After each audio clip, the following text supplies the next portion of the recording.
So again, welcome back. My name is Maxim Cruz, and today we are here talking about credit in these times. So what times am I talking about? COVID-19, right? The coronavirus. Everybody's concerned because a lot of people might have gotten a stop work order, so they're not working, they're at home, they're trying to apply for unemployment if they got completely cut off, or maybe they're working less hours, or their job is kind of in limbo, and they're wondering, hey, what's going to happen with everything that's going on with credit. So in this video, the first thing I want to tell you is I'm not here to sell you anything. I'm actually going to offer you a free training which you can go and get on the website without entering your email address and getting 100 spam emails, none of that stuff, right? So I'm going to offer that to you if you want. You don't have to do anything, so I'm not here to sell you anything. I'm just here to inform you the steps that I am taking and some information regarding payments, just so you are aware, okay? So again, my name is Maxim Cruz, and we are here to talk about COVID-19 and the impact on credit. So as of the making of this video, March 24, 2020, I know that Congress is still going around trying to figure out, hey, what do we do in order to kind of stimulate this economic system? Do we provide some sort of relief?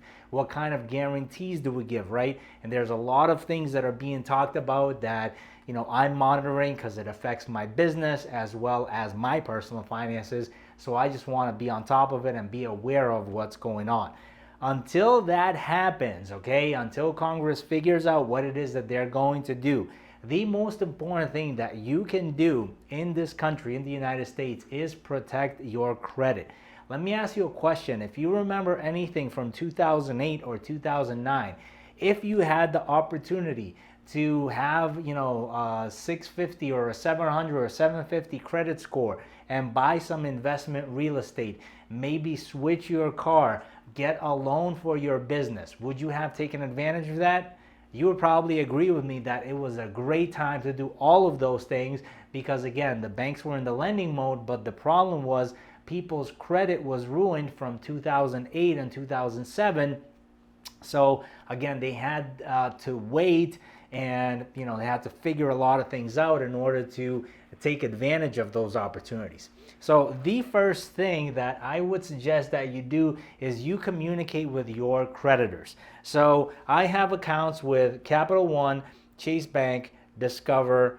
I don't have one with Bank of America anymore, American Express, and then my mortgages, which I called one and wasn't able to get through because they had an extremely long wait time. I waited for about 45 minutes, and then I just had other things that I needed to do. So you need to give them a call. You need to figure out what's going on. So as of right now, most of the credit card companies, what they are saying is just like I'm telling you, at least what Capital One told me, what Discover as well as Chase have told me is, look, we are accepting payments. We understand that this issue is going on. If you have some sort of financial trouble, we're willing to work with you, but you need to make at least your minimum payment. If things change in Congress and, whenever that information comes through, make sure you check your email and give us back a call, and we'll be seeing what we work out, right? So as of right now, the things that I'm being told is I need to make at least my minimum payment. So figure out what your options are. Second question is, can you negotiate an agreement? Can you say, hey, I've been, as you see through the last months, I've been paying this card off little by little, or if you've been making extra payments and I want to make a payment arrangement, but right now I'm out of work. So, can you kind of hold my interest or do something? Figure out, see what options are available. There are some credit cards that offer security. So for example, the Discover card, I'm an independent employee, so it doesn't matter for me. Like, I have my own business, so I don't count in. But if you can prove that, hey, you were laid off of work, the Discover card, at least the one that I have, you can show, and they actually have up to 3 months of kind of this protection. So if you're laid off of work, they're able to waive up to 3 months of payment. But again, you need to check with your provider to see what options are available. The other thing is, make at least the minimum payment. That would be my suggestion right now. most of the time it's like 35 or 50 bucks or 60 bucks. So, just try to make at least that minimum payment. All right, the next thing that I want to dive into is how do late payments work? And a lot of people don't understand how it's reported to their credit report. So I'm actually going to go through everything that is shown here. Now, let's just say hypothetically, your payment due date is April 5th, okay? Some credit card companies have late fees, some of them don't, whatever the scenario is. If you don't make the minimum payment that's shown on your statement, usually they apply a late payment fee. Now, that will be applied on literally the day after your payment is due. So it will show up there, right? The next thing that you have to worry about is that late payment might not necessarily show up on your credit report. And let me show you why. If your payment is due April 5th and you do not make a payment by May 4th, usually, again, it changes. You might want to verify with your credit card company just to make sure. They'll report a 30 days late, right? You haven't made this payment within 30 days on May 4th, which is 30 days between April 5th and May 4th, right? So they'll report that. Now, just so you know, what's going to happen is your credit score is going to plummet. Now, you're going to have, right here, it's going to become 1 negative, okay? This is going to report as a derogatory, as a negative item on your credit report, just so you know that. Now, the thing is that there are 3 credit bureaus, right? 3 credit reporting agencies. You have Experian, Equifax, and TransUnion. So if you want any of this stuff, again, there's a free training that I give. There's a whole bunch of resources on there. You could go to creditmaxer.com. You could watch it. You don't have to enter your email. And I have a whole bunch of resources, free dispute letters, a whole bunch of stuff that you can use, right? And you don't have to pay anyone, but at least if you are going to hire someone, you know what questions to ask, right? Now, what ends up happening with a lot of the credit repair companies, credit repair agencies, is that because there are 3 credit reporting agencies, right, credit reporting bureaus, they look at 1 negative item becomes 3 items. So if that company that you're hiring is disputing 1 item at a time, guess what? This 1 late payment, because there's 3 bureaus, they're actually looking at it as 3 items. So anyways, let's say that for whatever reason, things don't go back into normal, you can't get back into your job, it takes you additional time, whatever, and you go into the 60-day late payment. Again, from April 5th when it was due, you didn't make a payment, so now you have a late fee. They're probably going to charge you another late fee. Now you're going into 60 days late. That's another negative, right? So boom, 1 negative on your report again. Now, typically from what I've seen from experience is that depending on how your contract is done, whether it's a vehicle, whether it's a credit card, whether it's whatever, right? Typically you start to see, hey, between 60 and 90 days, they might close your account, they might charge off your account, they might do a repossession, they might start the foreclosure process. So again, all of these things go into play based on the contract that's there. But again, when you don't make that payment late, guess what ends up happening? You have 1 more negative, okay? So again, some companies I don't want to say not a lot of them, but I want to say like 30% of the companies will actually start off here. So what will end up happening is you'll have 1 negative item for your 30 days late, the second negative item, which will be your 60 days late, and then the third negative item, which will be your close off account. Now, if the company goes ahead and closes it here between the 90 and 120 days, you'll have 3 negative items plus the 4th negative items, which is the closed or the charge off account. Again, if that doesn't happen, you'll have 1 more negative item and then 1 negative item here, which is your collection. So, best case scenario, if you make no payments at all, this is how many negative items will show up on your credit report. You'll have 1 30 days late, you'll have 1 60 days late, which is 2 of them, you'll have 1 charge off, which will show up there, and then you'll have, or closed account, and then you'll have one collection.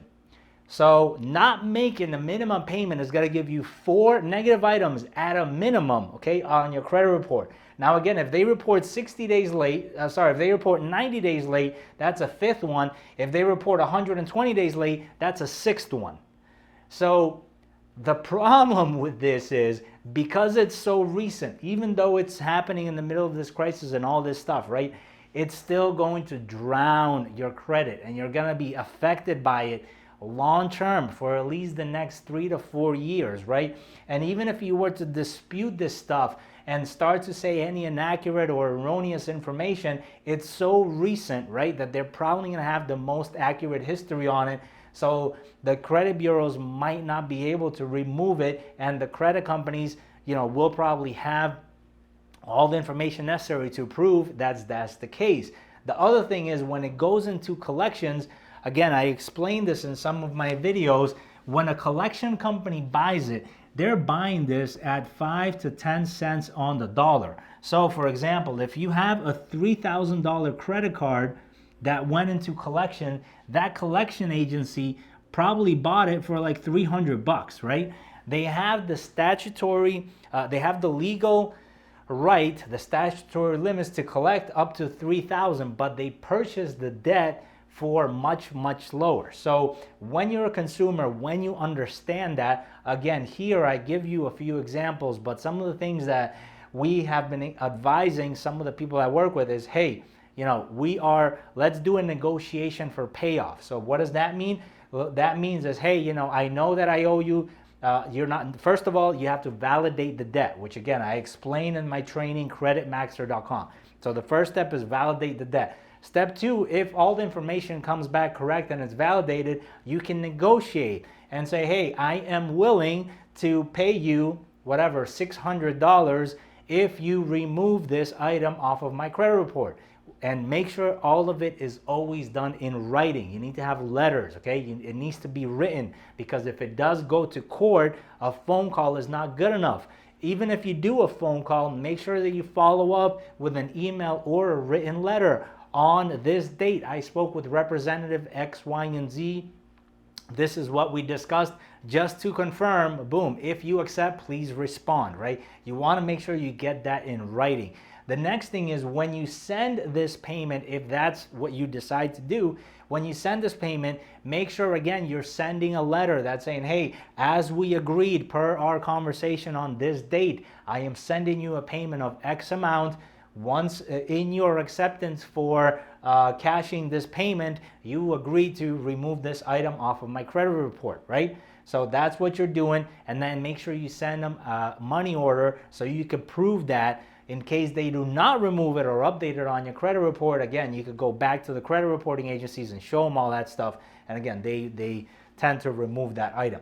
So the easiest way to get in touch with me, if you have any additional questions, is mcruz@creditmaxer.com. You could text or WhatsApp me, 786-592-8102. And again, to get the training and a whole bunch of free resources, we have a blog on there as well, creditmaxer.com. We are actively looking for individuals that can work from anywhere, okay, that can work from the comfort of their home to become credit repair agents in order to help us spread this message. So if you're interested in that, you can either go and watch one of my home-based business in order for things to consider, or you can communicate with me. Again, email or text is the best way. But again, if you also go to creditmaxer.com, there's a form you could fill out there, and you could schedule a time to talk with me. Whether it's credit repair, if you don't have time for any of the previous issues that I explained in that video to do it yourself, we'd be more than happy to help you with that. Or if you want to learn more about our opportunity in order for you to become and kind of give this information to people and have them come to you and you run your own credit repair business, I'd be more than happy to share that information with you as well. So with that, hopefully you have an amazing day. That's what's going on. If there's any new developments and once Congress kind of works some things out, I'll do a follow-up video. And again, this video is from March 24, 2020. So with all that, have a great afternoon, and I'll see you on the next video.